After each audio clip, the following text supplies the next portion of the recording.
అలా అండి. ఇక నేనైతే ఇవాళ ముద్దపప్పు చారు చేస్తాను.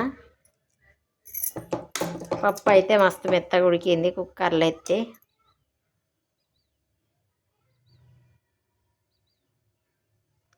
కలుపుతా అంటే వేడి వేడి పొగలు వెళ్తాను. ఇట్లా చేసి పిల్లలకు సంతం పప్పు వేసి కొంచెం అంత అన్నం వేసి ఒక గాంటెడు పప్పు గాంటెడు అన్నం వేసి ఉత్తగా కలిపి తినబెడితే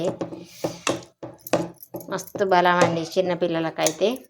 ఇక నేనైతే ఇవాళ మా మనవనికి తినబెట్టడానికి, ఇద్దరు మనమలకు తినబెట్టడానికి ఇక కొత్త అన్నం కొత్త బియ్యం ఆర్ల మందం గిన్నెని పెట్టిన.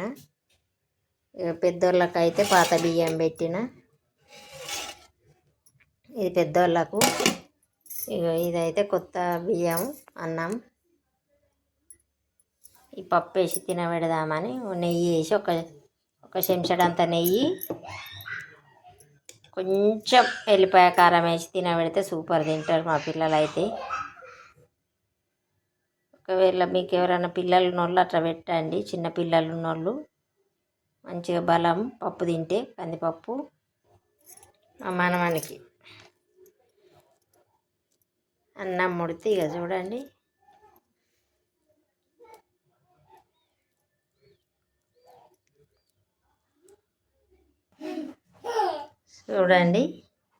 కొంచెం కారం తలగాలని పప్పు, చప్పటి పప్పు అట్లా తింటే కారం కలుపుతా, తినకపోతే ఏం లేదు. అందుకే కారపొడి పక్కకి వేసిన. ఇట్లా పెడితే చాలా టేస్ట్గా తింటారు పిల్లలు అయితే. మా పిల్లలు అయితే తింటారు. ఒకసారి మీరు కూడా ట్రై చేయండి. పిల్లలు తింటారా తినరా? చప్పటి పప్పు ఉడకబెట్టి వేడి వేడి అన్నం వేసి నెయ్యి వేసి తినబెడితే మస్తు తింటారు.